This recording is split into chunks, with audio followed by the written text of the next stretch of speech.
The wind was a thief. It stole the warmth from Eliza's threadbare coat, the moisture from her lips, and the last vestiges of hope from her heart. It swept across the plains of Wyoming Territory in a ceaseless, scouring motion, carrying dust that tasted of grit and endings. Before her, the Abernathy Ranch sprawled under a vast, indifferent sky, its buildings low and muscular, hunkered down against the elements as if braced for a blow. This was her last chance, a place as harsh and unforgiving as the life she was fleeing. The advertisement had been a scrap of paper, 3 lines of stark text asking for a cook. No questions asked. The final phrase had been both a promise and a warning. She clutched the handle of her worn satchel, her knuckles white. Inside were all her worldly possessions. A change of dress, a tarnished silver locket, and the secret she guarded with every breath. Fear was a cold stone in her stomach. The man who emerged from the main house did nothing to soothe it. He was massive, a figure carved from the rock and timber of the land itself. Silas Abernathy moved with a deliberate economy that belied his size, his shoulders a bulwark against the wind. His face was a landscape of its own, weathered by sun and hardship, with eyes the color of a stormy sky that missed nothing. He stopped a few feet from her, his gaze sweeping over her small, tired frame, lingering for a moment on the desperation she was sure was written all over her face. "You're the one for the cookin' job," he stated. It was not a question. His voice was a low rumble, like distant thunder. "Yes, sir. I am Eliza Mayhew." She tried to keep her voice steady, to pitch it with a competence she did not feel. He gave a slow, deliberate nod, his eyes still assessing her. "Can you handle a ranch kitchen?" "Fidinten men." "Mornin', noon, and night." "I can, sir. I'm a hard worker." The words felt hollow, a flimsy shield against his penetrating stare. Inside, she was screaming, "Please just give me this chance. Don't look too closely. Don't see what I'm hiding." He saw too much already. She felt it in the weight of his silence. He was a man who understood burdens. She prayed he would not ask to see hers. For a long moment, the only sound was the keening of the wind. Then he gave another single, sharp nod. "The kitchen's through there. Bunk is in the back. Supper's at 7. Don't be late." He turned and walked toward the barn without another word, leaving her standing in the swirling dust, her heart hammering a frantic, terrified rhythm against her ribs. She had the job. The relief was so sharp, so painful, it felt almost like grief. She had passed the first test. Now she had to survive the rest. The kitchen became her world, a sanctuary of heat and steam walled off from the vast, lonely expanse outside. It was a demanding parish. The days began long before the sun, with the hiss of bacon in a cast-iron skillet and the rich, dark aroma of coffee. They ended late, with the scouring of pots and the banking of the fire for the night. Eliza threw herself into the work, a frantic energy born of a deep, abiding fear. She learned the rhythms of the ranch, the quiet hunger of the men who filed in and out, their faces etched with the same stoicism as their employer. They were polite in a distant way, accepting her presence as they accepted the rising of the sun and the bite of the frost. But it was Silas Abernathy who unnerved her. He was a creature of observation. He would sit at the head of the long wooden table, eating with a focused intensity, his presence filling the room. And he would watch her. She felt his eyes on her as she moved between the stove and the pantry, as she served plates of stew and slabs of cornbread. His gaze was not unkind, nor was it judgmental. It was something far more unsettling. It was patient. He was waiting, though for what, she could not fathom. She focused on her tasks, her movements precise and hurried, a constant performance of capability. But her body was a traitor. Her left hand, a constant, aching reminder of her past, refused to fully cooperate. It was weaker, the fingers often stiff and clumsy. She learned to compensate, developing a one-handed dexterity that was a marvel of desperation. She cracked eggs with her right hand, stirred pots holding the wooden spoon in a fierce, white-knuckled grip, and lifted heavy cast-iron pans by bracing them against her hip, her left arm serving as a reluctant, trembling guide rather than a source of strength. She thought she was hiding it well, but Silas noticed. He noticed the way she'd instinctively cradle her left wrist after lifting a sack of flour. He saw the slight tremor that would sometimes ripple through her fingers when she thought no one was looking. He observed how, when setting the heavy water bucket down, she would favor her right side so heavily she nearly stumbled. One morning, he came into the kitchen as she was struggling to hoist a cauldron of potatoes onto the stove.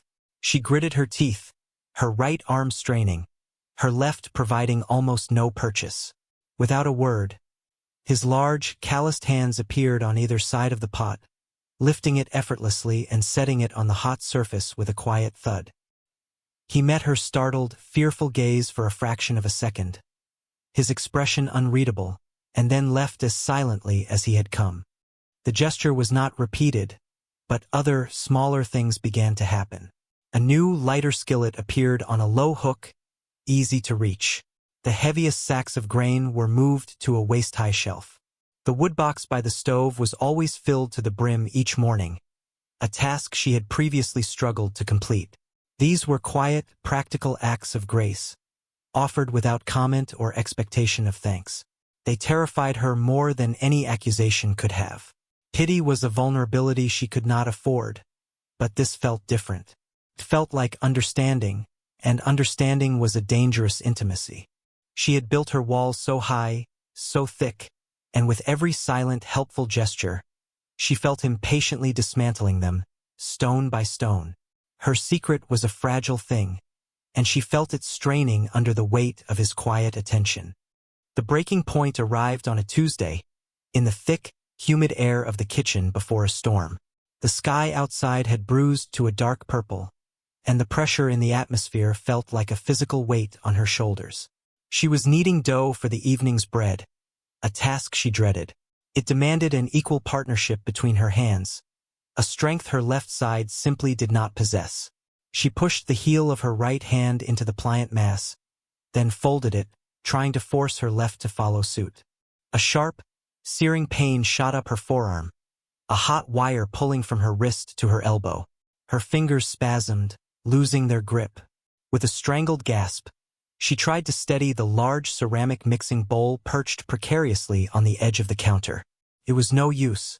The bowl tipped, hung in the air for a heart-stopping second, and then crashed to the wooden floorboards, exploding in a starburst of white porcelain and sticky dough. The sound was a gunshot in the quiet house. For a moment, she just stared at the mess, her breath catching in her throat. Failure, exposure. The two fears that had haunted her every waking moment now lay shattered at her feet.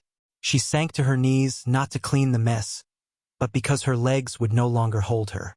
She cradled her left hand to her chest, the throbbing agony of familiar, hateful companion.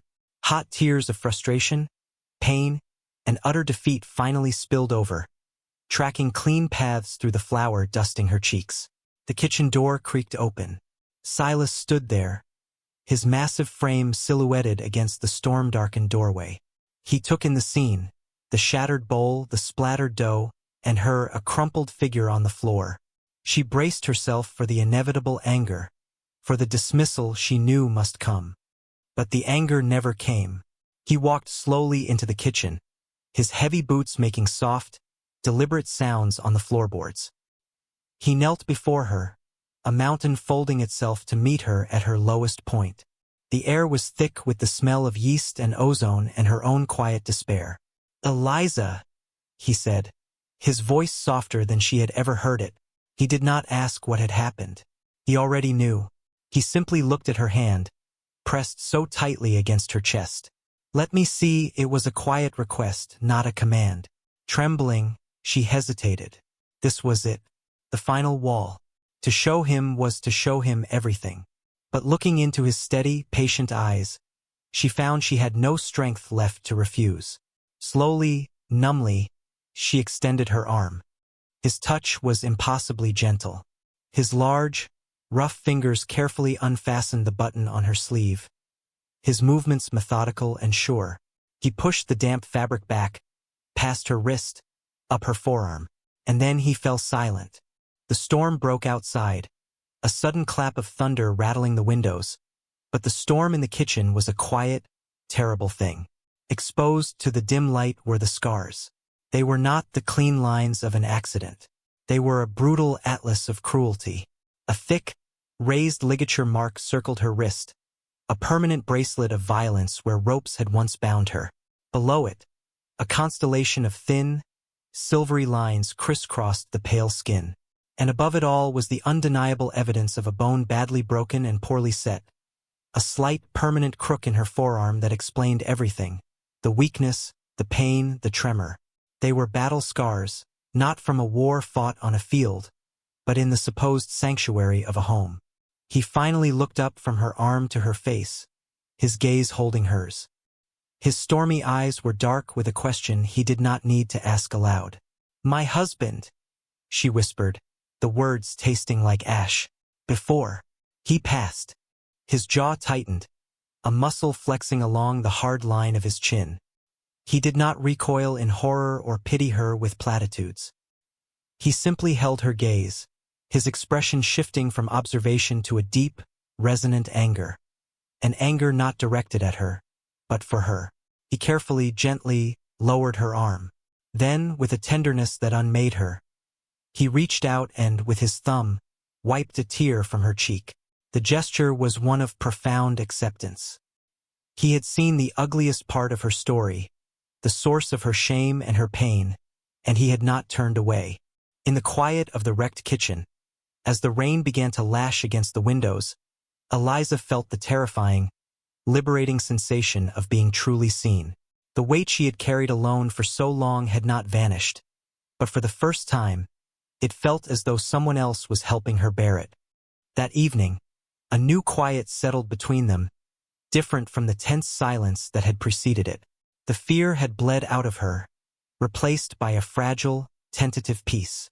After the men had eaten and departed, Silas remained at the table, nursing a cup of coffee. Eliza moved around the kitchen, her left arm aching but no longer a source of shame. He watched her, but his gaze was now a protective presence, a quiet promise. He rose and left, returning a few moments later. He placed a small, round tin on the table beside her. "For the scars," he said, his voice a low rumble. "It'll help with the ache." Inside was a dark, herbal-smelling salve. It was a simple, practical offering, yet it felt like a sacrament. It was an acknowledgement of her pain and an offer of healing, both for the flesh and for the memory it held. She looked at him, her throat tight with an emotion she couldn't name. "Thank you," she managed to whisper. He just nodded, his gaze holding hers for a long moment before he finally retreated for the night. From that day forward, something fundamental shifted. Eliza stopped hiding. She still favored her right hand, but she no longer flinched if he saw her wince or pause to rub her wrist. The performance was over. She allowed her vulnerability to exist in the open, and in doing so, discovered it was not a weakness. It was merely a part of her, like the color of her eyes or the quiet determination that had gotten her this far. Her resilience, once a brittle thing born of necessity, began to soften and strengthen, tempered by the safety she had found in this harsh, beautiful place. The vast, windswept plains no longer seemed empty and threatening, but clean and full of promise.